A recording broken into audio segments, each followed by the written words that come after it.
Ready हो ना सब, स्टार्ट कर दूं।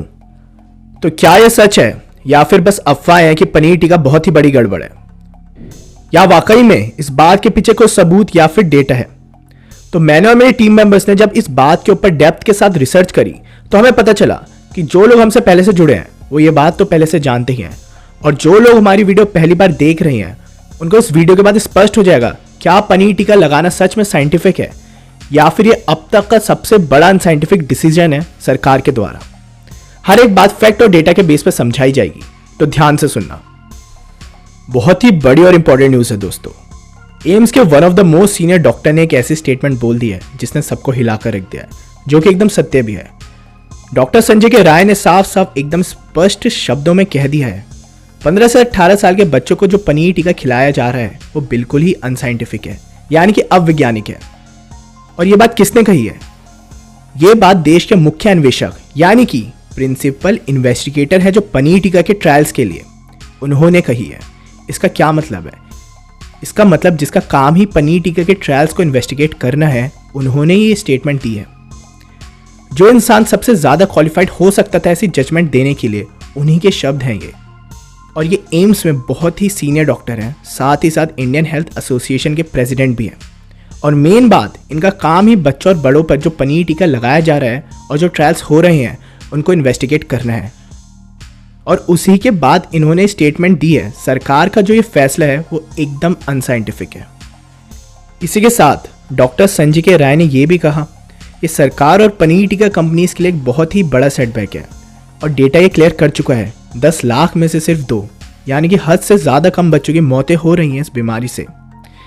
लेकिन पनीर टिक्का से होने वाले साइड इफ़ेक्ट काफ़ी ज़्यादा हैं, इस वजह से ये फैसला बच्चों को पनीर टिक्का लगाने का काफ़ी ज़्यादा अनसाइंटिफिक है। और ये बात हम अपनी पहले की वीडियोस में ऑलरेडी बता चुके हैं हर एक डेटा के साथ। इतने सब के बाद अब फाइनली हमारे देश के डॉक्टर्स जो अब तक शांत थे उनकी नींद खुल रही है, और अब बहुत ही बड़ी मात्रा में एक के बाद एक डॉक्टर्स ओपनली कह रहे हैं पनीर टिक्का का ये फैसला काफ़ी ज़्यादा अनसाइंटिफिक और गलत है।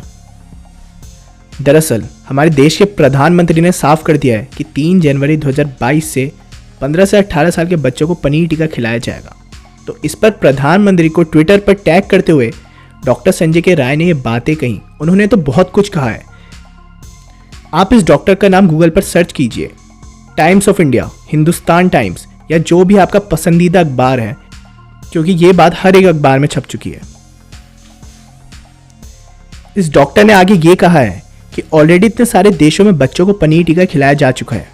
सरकार को वो डेटा देखना चाहिए, उसे एनालाइज करना चाहिए, और ये तक कह दिया है ओपनली पनीर टिक्का की 3 डोज खाने के बाद भी लोगों को ये बीमारी दोबारा हो रही है।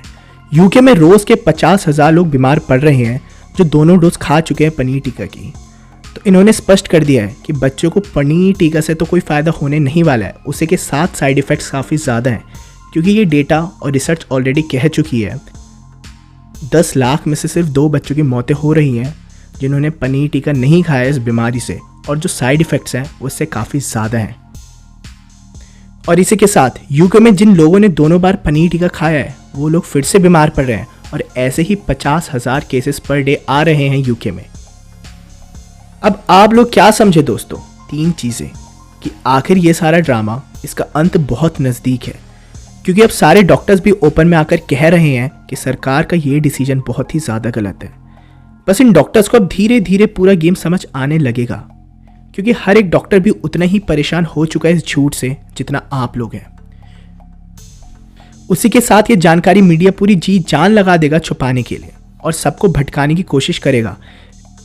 लेकिन आप ये बात सबको जाकर बताओ। आर्टिकल का लिंक आपको इंटरनेट पर हर जगह मिल जाएगा।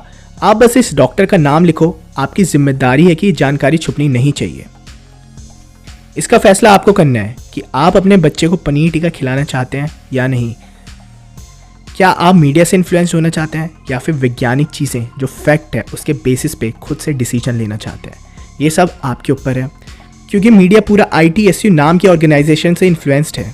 सब कुछ पेड प्रमोशन है। आपका साथी डॉक्टर येल्लो।